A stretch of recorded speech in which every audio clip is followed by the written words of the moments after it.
You are listening to Jet Noise, and this is the Morning Flyby.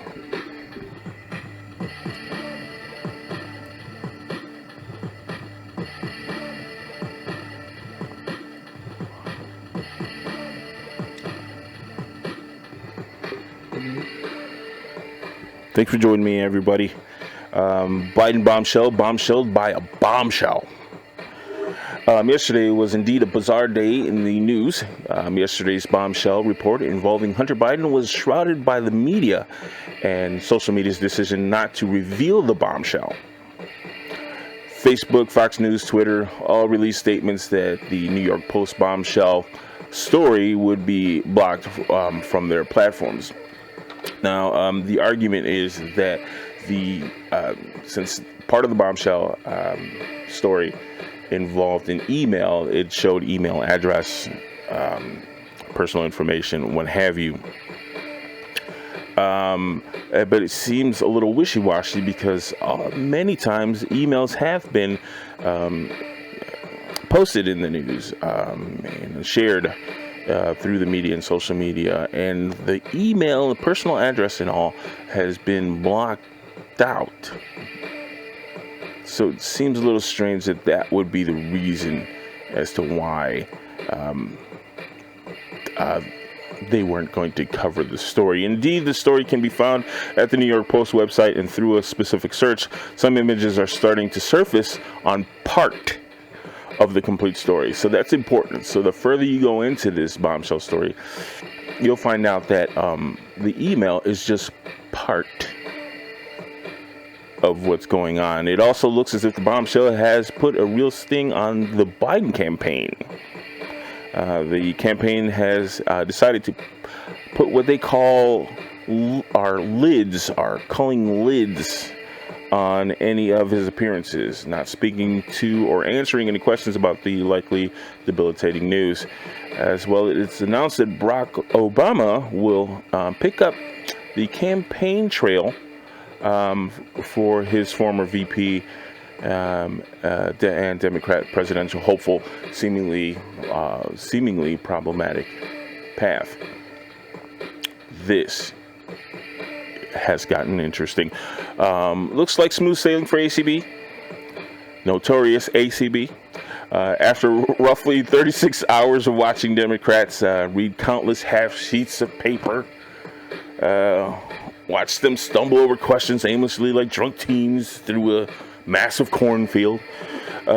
Questions, by the way, desperately thrown together by interns and underlings. So you would figure that since we pay them so much money, and we do pay them so much money, you would figure that they would do their job. But some of it was painful, because how many times did you hear, "I did not know that"? They would ask the question and they would say, "I did not know that." It seems as if Amy Coney Barrett will sail smoothly into the open seat of the Supreme Court. Never once looking down the notes or looking around for assistance, with hardly much more than a cup of coffee or a bottle of water in front of her. ACB expertly took on this long, useless waste of time, resources, and money. It took the Democrats 3 days to get Amy Coney Barrett to say that the Constitution is law and I'm not. That being said, if you are a conservative, a Republican, or just a Trump supporter thinking that Amy Coney Barrett is going to be your pal, think again. She's not interested in what you feel. She will not be your rubber stamp. She will adhere to the Constitution of the United States. Call it what you will. That is what I want from a SCOTUS. Man admits to firing first shot during the Rittenhouse incident. Joshua Zeminski, 35, and his wife both admitted to detectives that he fired what he called a warning shot into the air during the August 25th protest in Wisconsin, according to the criminal complaint obtained by the Post.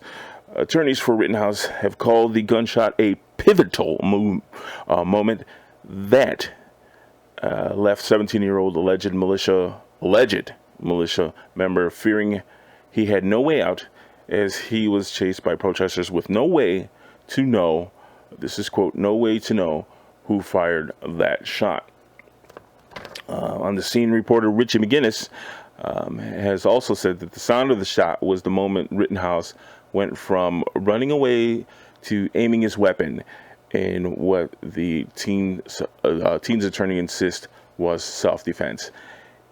If you did not see all of the videos of the Rittenhouse incident, you are talking out of your rear end. I'm not interested in how you feel about Kyle Rittenhouse. I'm not interested in how you feel why he was there.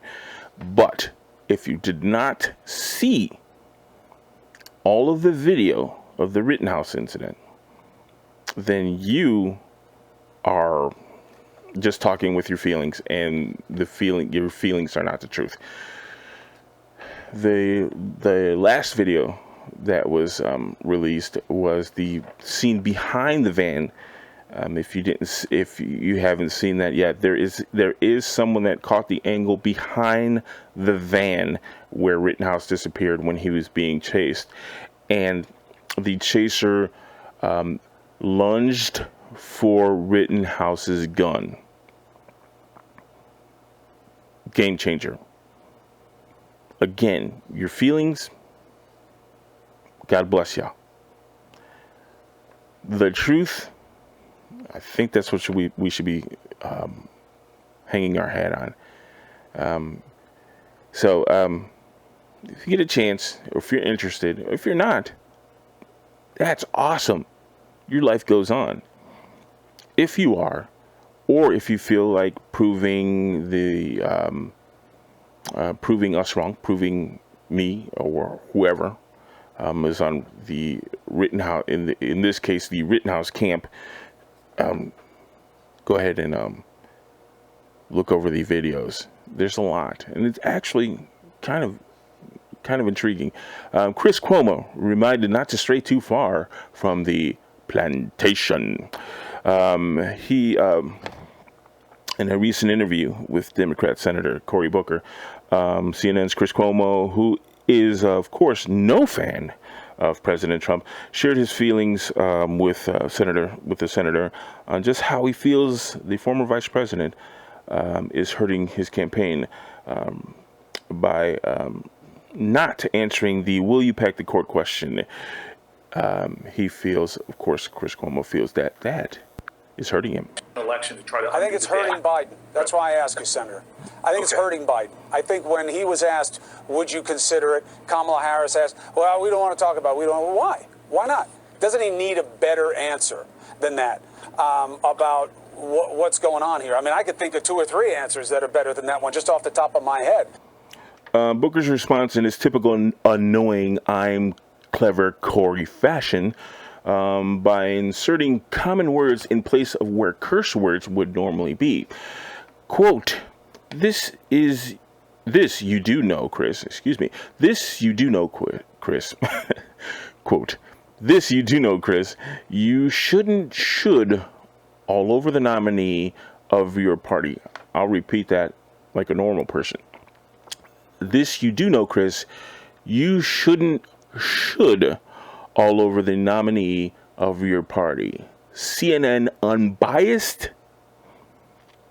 I do not think that word means what you think it means. The will you pack the court question is still in the air.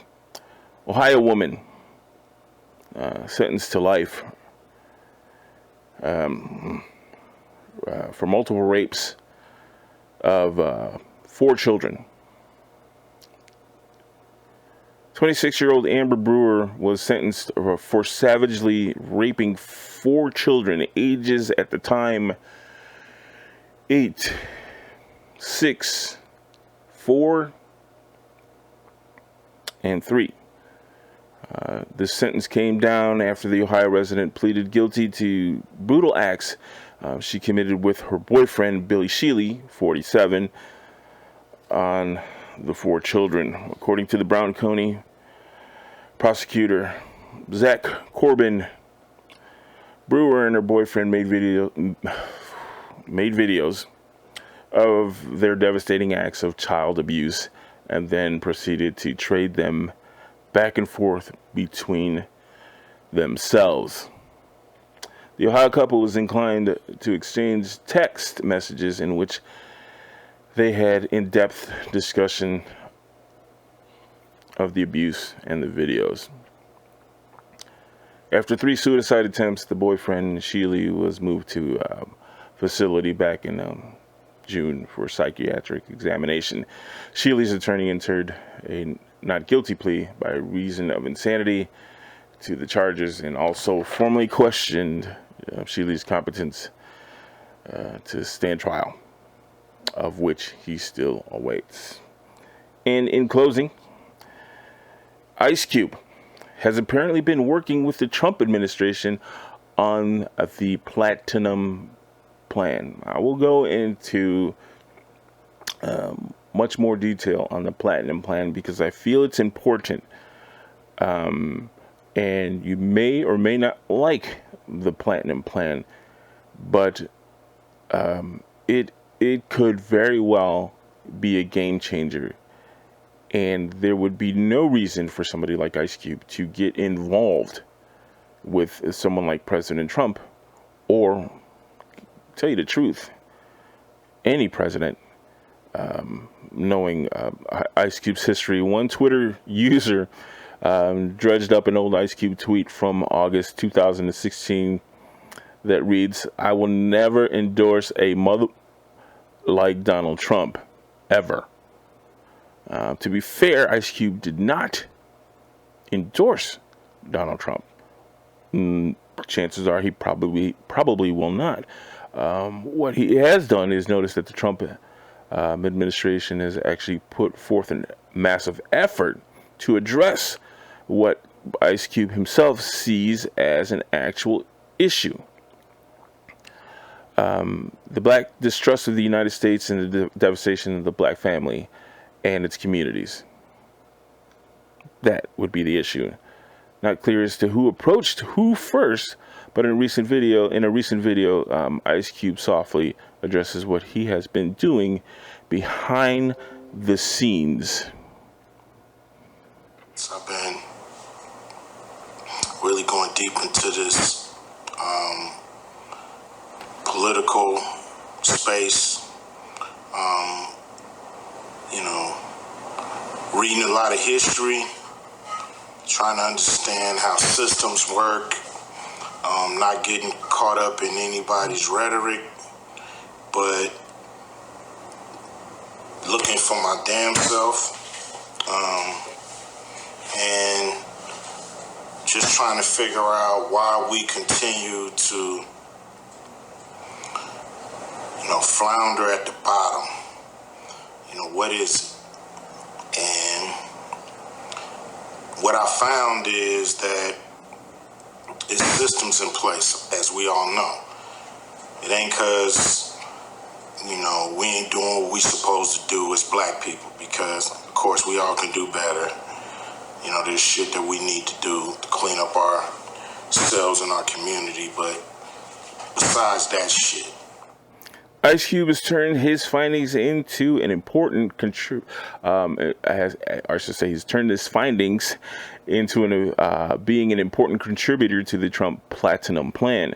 With his almost famous reluctance for authority, the 51-year-old entertainment mogul has decided that the actions are far better than words and or whining, and stepping outside of his comfort zone for what he feels is a first step to getting ahead. I don't know if we can count on any parties to get us about the shit, to be honest. So we are going to have to do a lot of things different as a black community. We have to pool our resources. We have to think about ourselves. We love all the other races of the world, but at some point we got to figure out how do we get ahead, because everybody's on top of us but us, or everybody's on top of us. He spoke of pushing a program with Republicans. Program, I'm pushing it on everybody. We also met with the Republicans and shit. They brought us in. We talked to them. They've moved their agenda a lot because of what we said. You know, they put $500 billion on the table, and you know, but who knows? You know, who knows what's gonna really happen? You know. Thank you for joining me on the Jet Noise Morning Flyby. I'm hoping that was informative, giving you some information, giving you some water cooler talk, giving you some ammunition to carry on the day. Again, I'm going to go over the Ice Cube thing. I'm going to go specific, and that will be a specific Jet Noise.